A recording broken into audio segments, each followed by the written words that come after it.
Hey guys, welcome to the Accidental Businessman podcast. Today I'm joined by David Thompson. I'm going to let him do his introduction because I'm really lucky to have this guy on this podcast. He's a very busy guy, very eloquent speaker. I've heard him speak a few times, so I had to get him on here so he could kind of tell us his story in a lot more depth. David, thank you so much for doing this for me, mate, today. I appreciate it. Great, Wayne, it's great to be here, and like anything that I can do to help, I'd always help you, my friend, always. You live in that part of the world, down by the sea, down in Devon, where, you know, one day I hope to get down there and just relax, chill out, walk the dogs along the beach and enjoy it. You know, that's my dream. So one day we will do that together for a long time to come. Yeah, mate, I look forward to it. So, mate, I'm going to literally start right at the beginning. I know you haven't seen the questions, and this is what I want to do when I'm doing these interviews with people. I don't really want people being kind of like prepared. I really want to know. I want to get into nitty gritty. So, like I said at the beginning, mate, you can share whatever you want to share.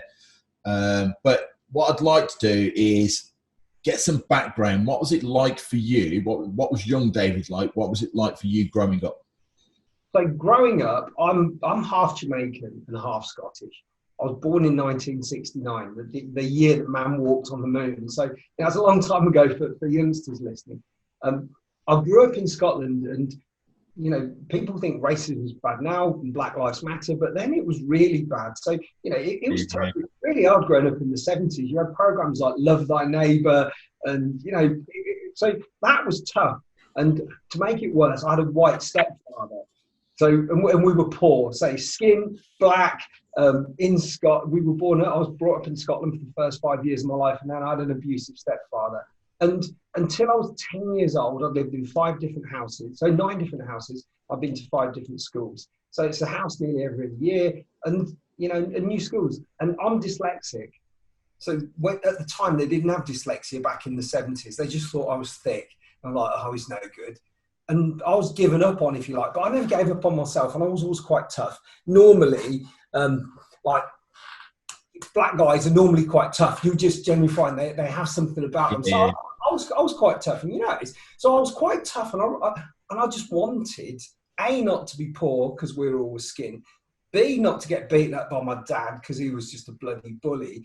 And one of the houses I lived in was a children's home, so it was really hard. And I was like, I hate being skin and I hate being poor. And that was the starting point for me. But then when I was 11, we moved house again to Valley Walk in Kettering. I was living in England at this point, and started going in the pubs and clubs. And you know, pubs and clubs in the 70s, it was great. I used to play pool, and I was quite good at it. And the guy that ran the local pub was a guy called Dick Craig, and he was like the toughest guy in Kettering, which was my hometown.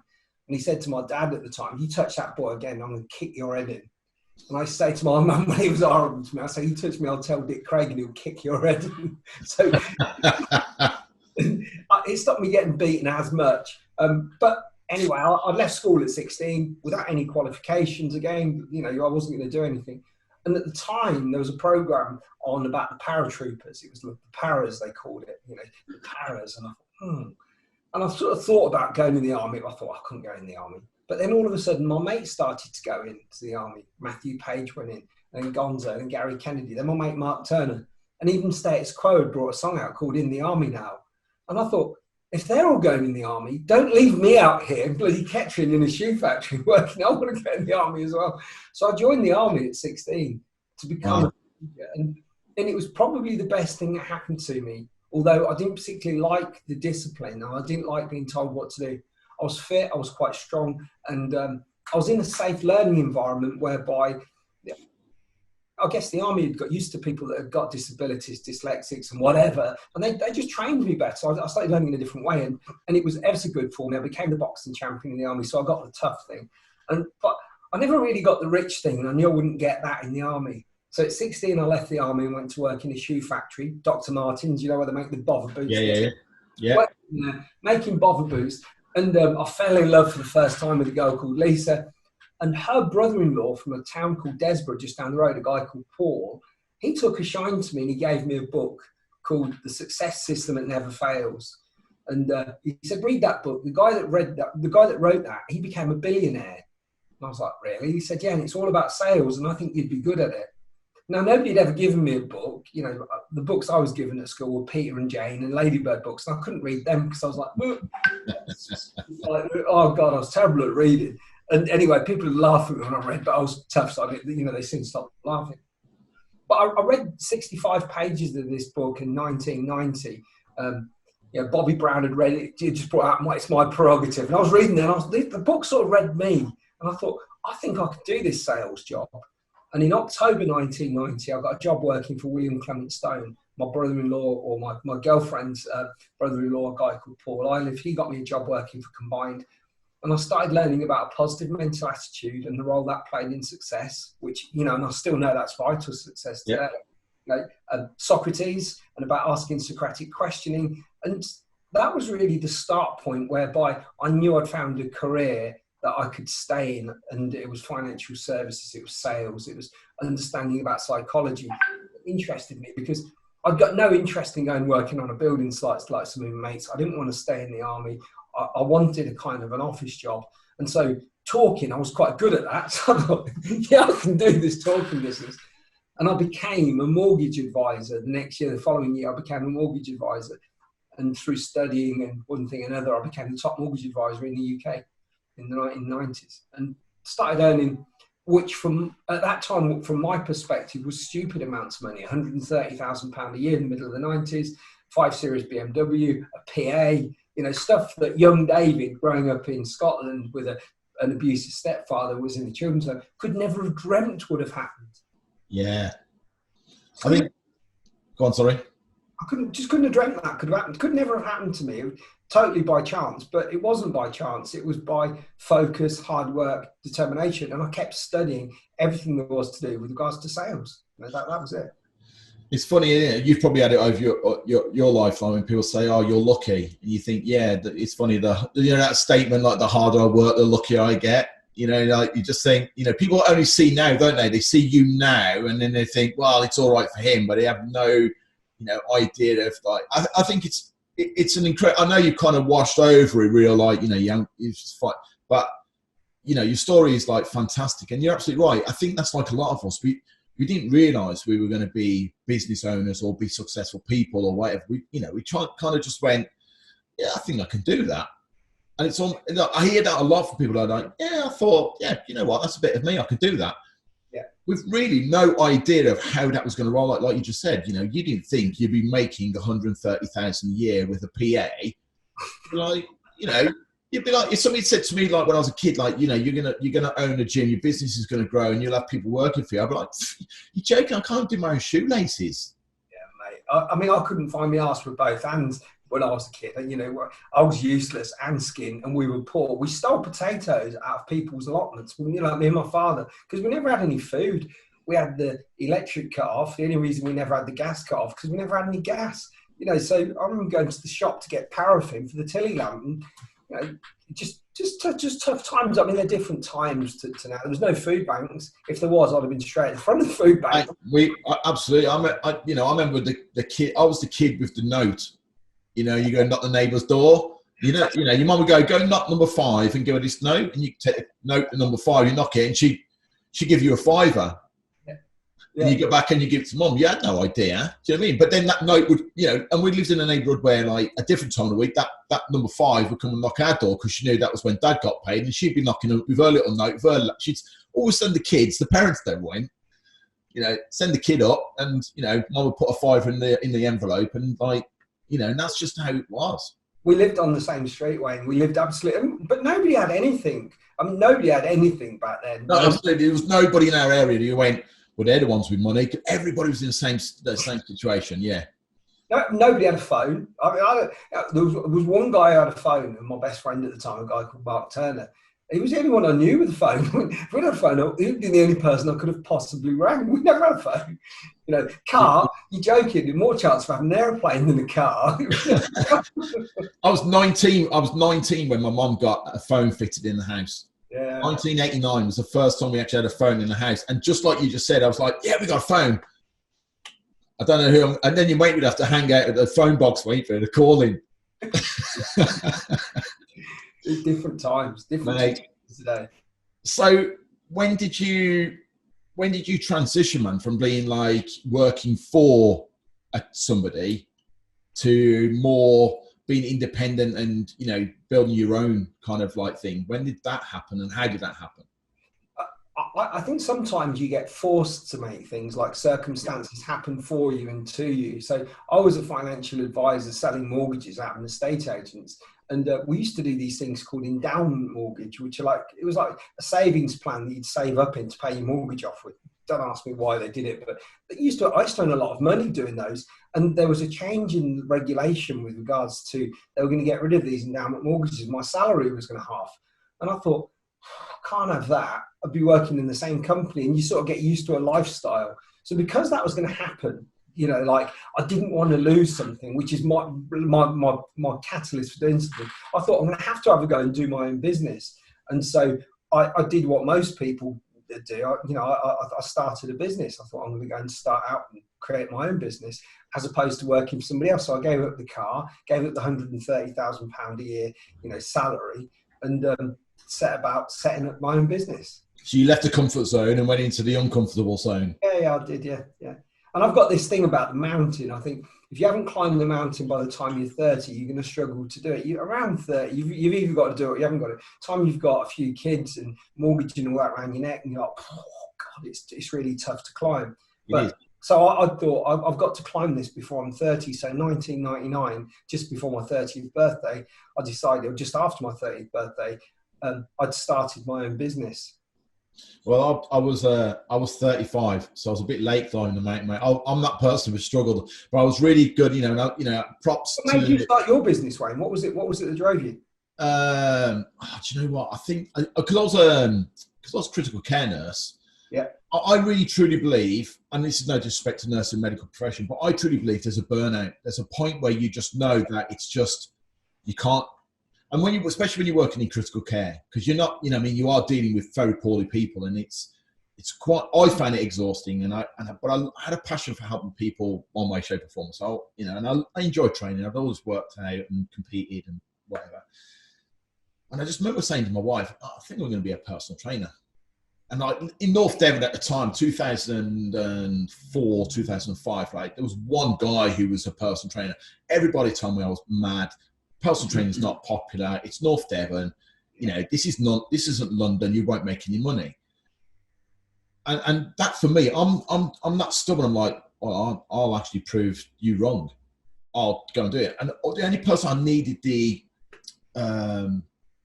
right reply from was my wife. So I said to Sam, look, I'm thinking about doing this, and she was like, yeah, cool, why not?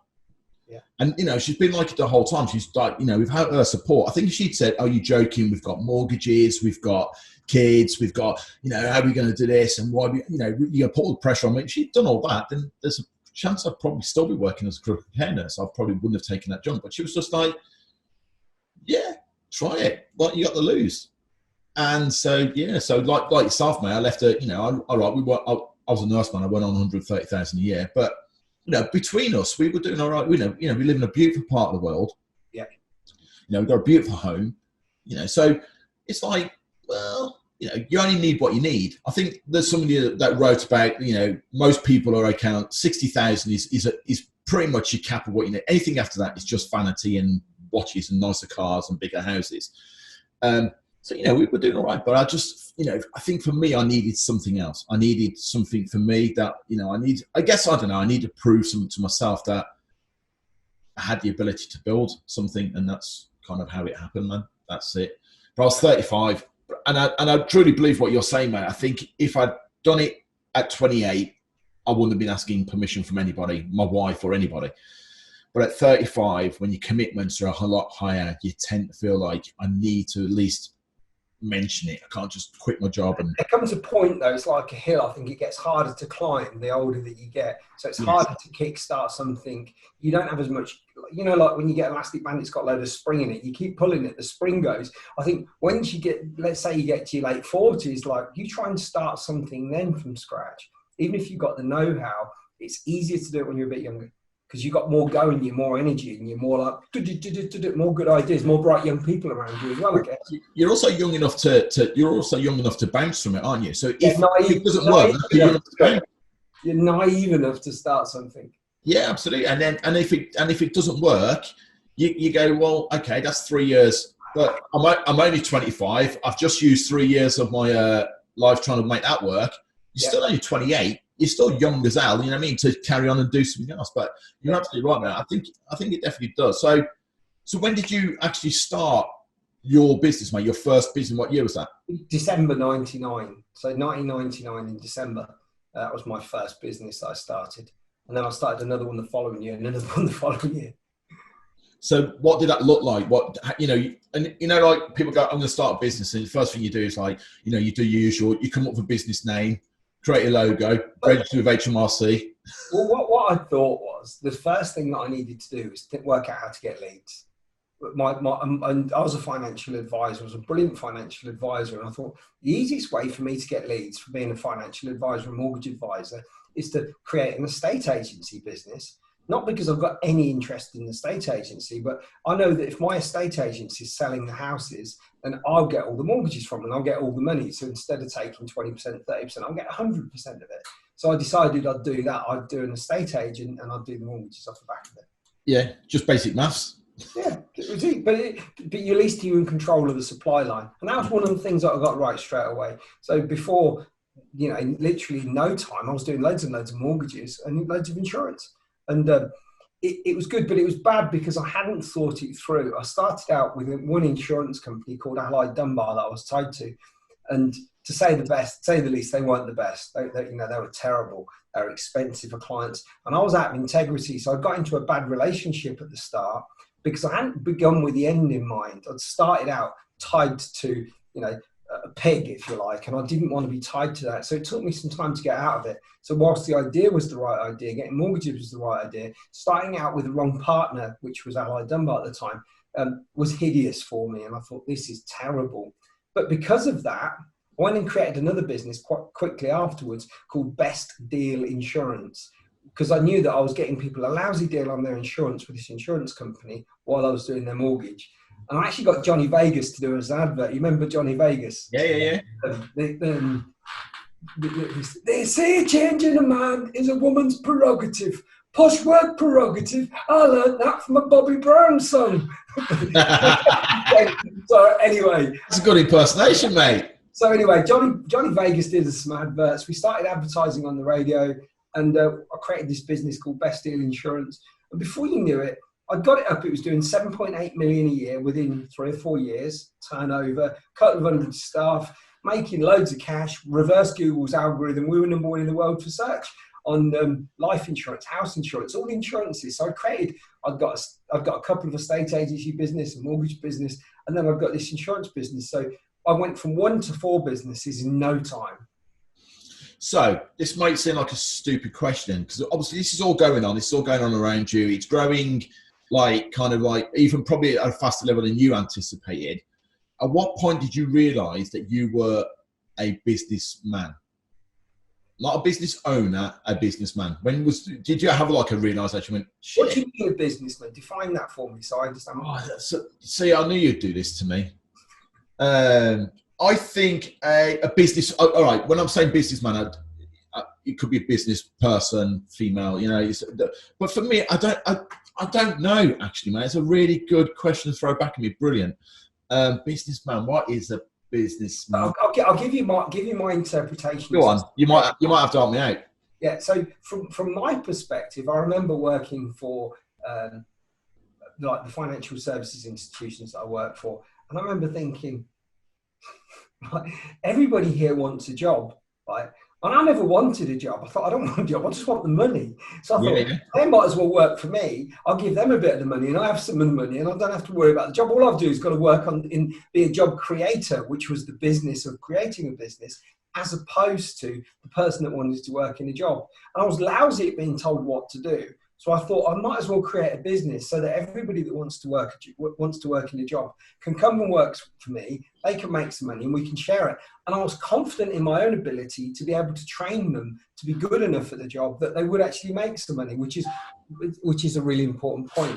And the thing that made me confident was I was good at what I considered to be the most important aspect of any business, which is the sales aspect. If you can't sell whatever you've got, no matter how good you are at delivery, nobody's buying unless you can sell it.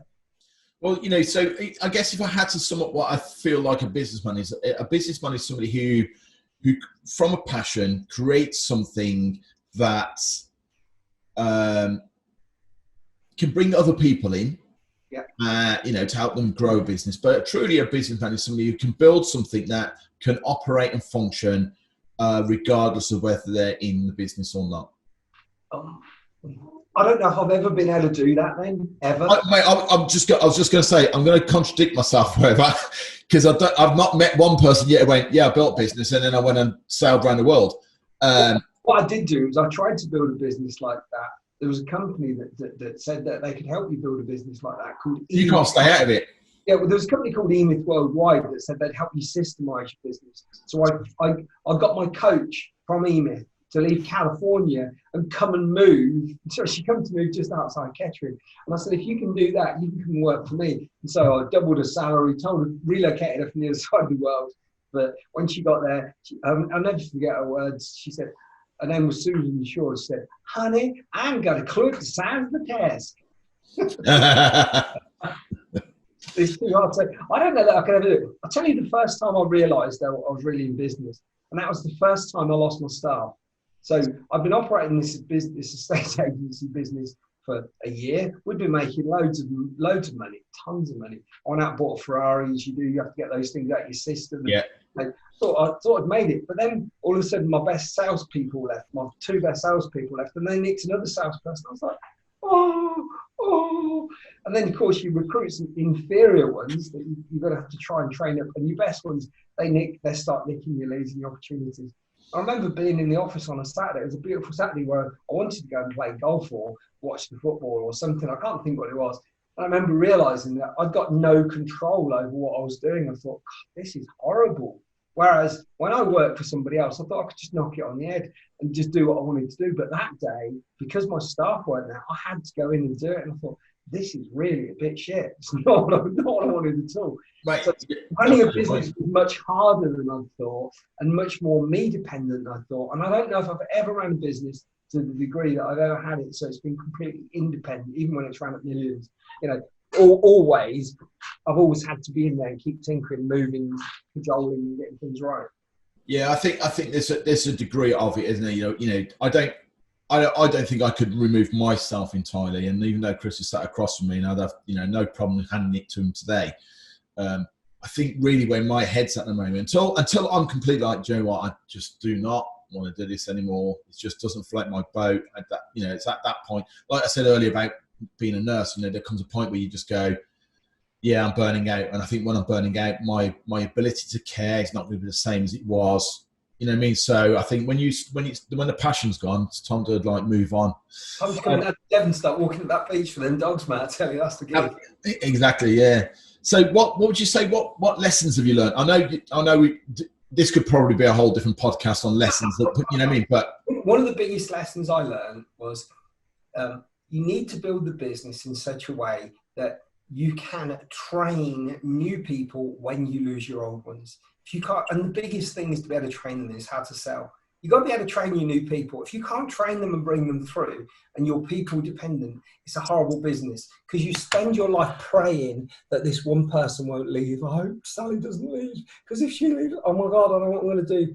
So you've got to get your business to a stage whereby, and ideally you're the person that's in control of creating new people. And the other thing is business is like vampires, right? Vampires need fresh blood. You need fresh blood in your business all of the time to keep it fresh. So, new people coming in with new ideas, new fresh ways of looking at things. It keeps the business sharp, alive, and well. But yeah, so being able to train anybody through, the fact that you've got some element of control, that makes you feel good. So if somebody leaves tomorrow, you can do it. And I know you have that in your business, Wayne, right? If everybody left tomorrow, you could start it again and train new ones through. Yeah. So that makes you feel like you've got a business rather than a job. And then the next thing is bringing new, young, hungry, enthusiastic people. And when I say young is a mindset, not an age. It's not. Some people I know are 25, they're dead. and other people I see coming in, they're 62 with one leg off. You know, there was a guy I employed a couple of years ago, and he came in, he was struck by lightning when he was 3. He'd got tons of friends, big personality, and he just wanted to do financial advice for a couple of years, and he was a brilliant person, and he was young. At 63, he was young because he'd got a young mindset. So young is a mindset, not an age. Yeah. I think, for me, like bringing people in was always one of the hardest things. Like, staffing is always the hardest thing. And I was explaining earlier actually to a guy who does all our media stuff about, being an employee and what an employee means to me, like within my business. They don't work for me, they work with us.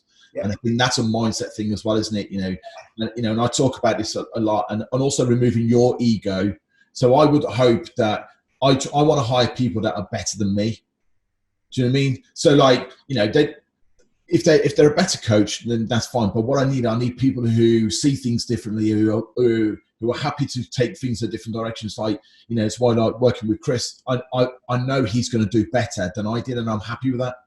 Because he's hungrier, he's more passionate. He's digging in a lot. You know what I mean? He's really like charging forward, coming into his own. Where he's like, okay, I see what you did, Wayne, but I don't want to replicate what you did, because if I replicate what you did, I can only get kind of one outcome.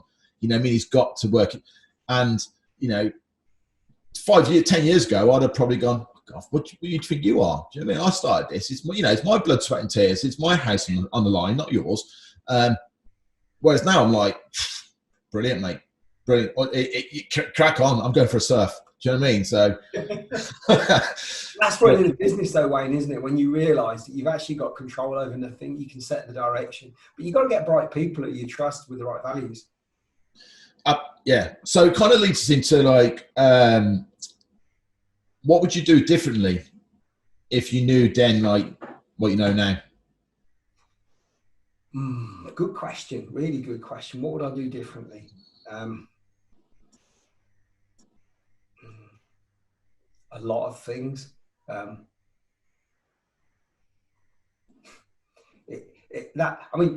There's so many ways that you could take it. Like, I'd do something that got a repeat cycle. I suppose stick to your knitting. That would be the thing. The thing that you're really good at is what you're really good at. And then when you start going off into little side bits, rarely do you do very well in those things. So, I'm really good at training salespeople to be superstars, and financial services. I know that sideways. So they're two things I understand. But I can teach anybody salespeople, that any of them. That's my superpower. But stick to your nip in what you're good at. What are you really, really good at? And the minute you start going outside of that, it's going to cost you mentally, it's going to cost you physically, it's going to cost you emotionally. And then the other thing I think is probably you got to hire the right people. And if you haven't got them, keep looking. You got to get the right people on your team. And I know, right, who's really good and who's no good. You know who they are, and if they're no good, get some new ones. You got to keep looking, keep upskilling your team, like the Manchester City football team at the minute. I'm not a Manchester City fan, but that team is a brilliant team, because they've gone out, they've got the best people, and they've kept looking, and they've kept training, they've kept looking, they've kept training. That's really good. From a culture perspective, one of the things that I'd say that I did later on as I started getting business, I trained every week. I trained the people every week. We kept them together. I trained them every week on something to do with persuasion, something to do with influence. So getting them together and teaching them every week, that helps you build loyalty into your business. Yeah. Stick to your knitting, stick to the thing you're good at. Do that, and do that. It's really funny because I recently wrote in one of my business groups about literally about that, about, if you're the best at what you do, then you should do that. If you're not a web designer, don't create your own website. Yeah. If you're no good at doing marketing, don't do your marketing. Because no matter how good your product is, if you can't deliver that to the people that you want it in front of, because you don't have that skill set, then it's not good for you to be doing that. You should literally be outsourcing that to people who are exceptional. I agree, or not doing it at all. Yeah. Or just don't do it. Just don't even touch it. Think, how important is it? Most of the things that you worry about as well, they won't matter. Yeah. One of the things I probably would have done if I could have gone back and known myself better at the time, maybe meditate. I learned to meditate, like guided meditations, your headspaces, your chopper 21-day meditations. Taking time out to disassociate, and obviously you do your surfing, but you've got to have some time out whereby you're not focused on the day job. So, and like if you're a critical care nurse, that's got to be one of the most stressful jobs you can possibly do.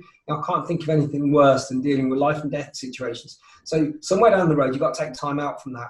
Otherwise, you're going to live in your head mostly to the left and mostly burning like sugar, like, oh my God.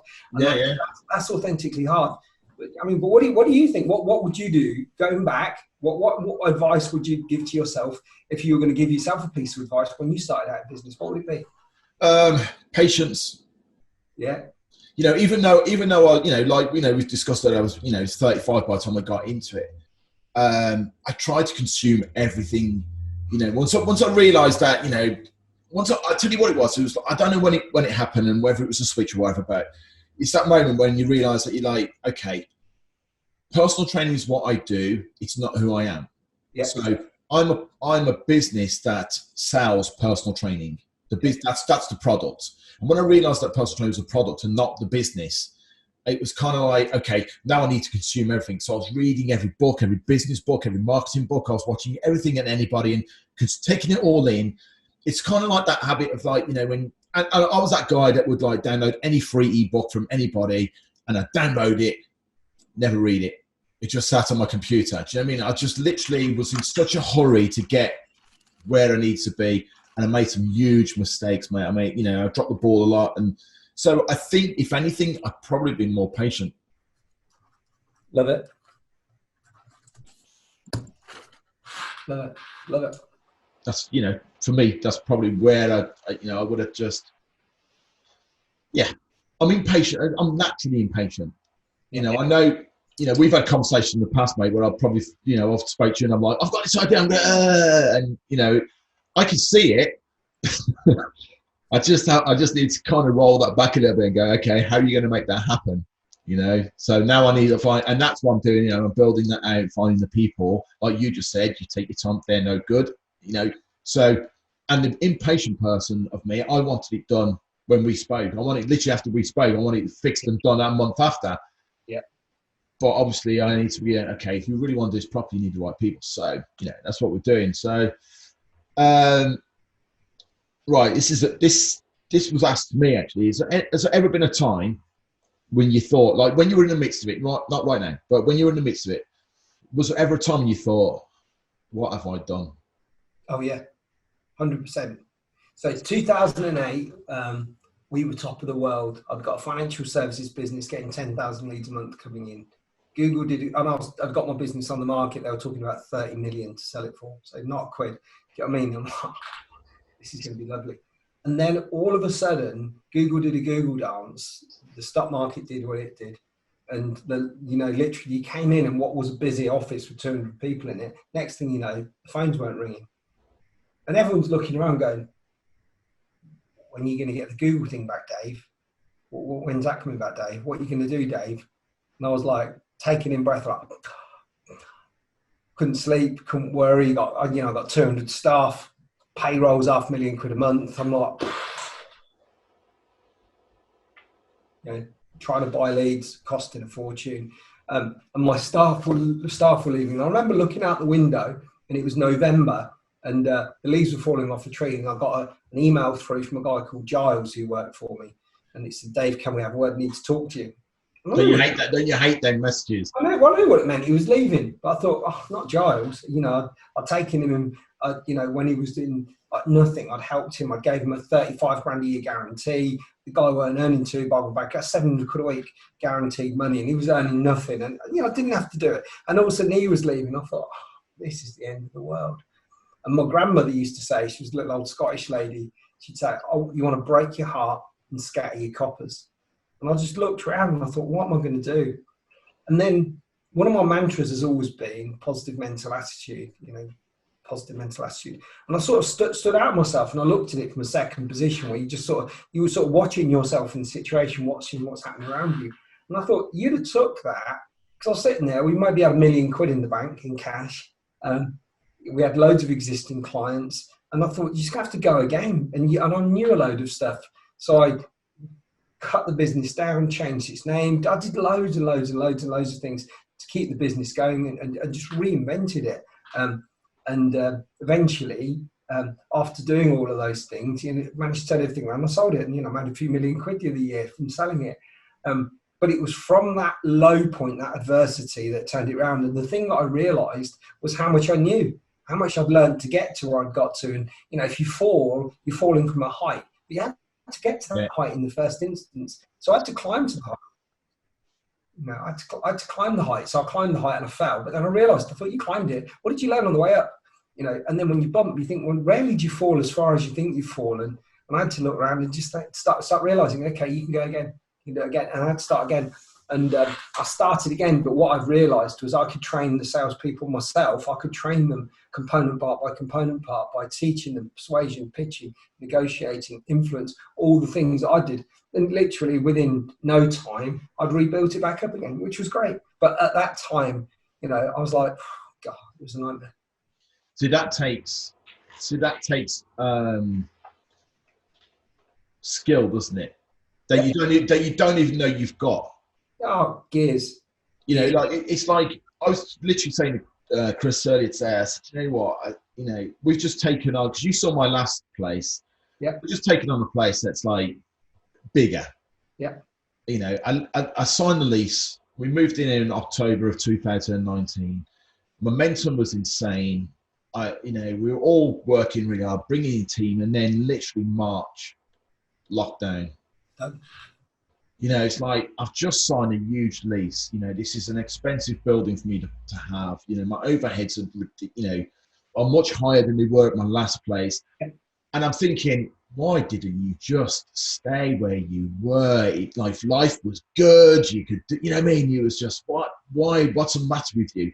And I had to have a little word with myself. And then, like you just said, you just stop and you think, well, I have to find another way. I have to find another way of being able to get through this and work through this. And that's basically what we did. We just put our heads down and just got on with it. And talk to people as well. Good people will help you. It's been amazing, mate. The amount of people I have around me, that I know I can call. I know I could call you and say, mate, do you mind if I just chat to you for a bit? My head's, and I know you'd say, yes, mate, no problem at all. What is it? Yeah. So yeah, it's amazing how you realise that you've got that in you that you didn't think you needed. Because when it's good, I always say to people, when it's good, you're too busy celebrating the good. Yeah. Everything's good, life is good, but like my wife go, I fancy a holiday, book it, babe, go wherever you want. Let's, it's all good. And then when it's not so good, you have to learn from that lesson, but the best thing like you just said, the best thing you can do is just, you can't panic about it. You just have to kind of go, okay, how's this going to roll out? I remember saying to my wife, right in the middle of lockdown, first lockdown, I just said, you know what? If that's the end, then that's the end.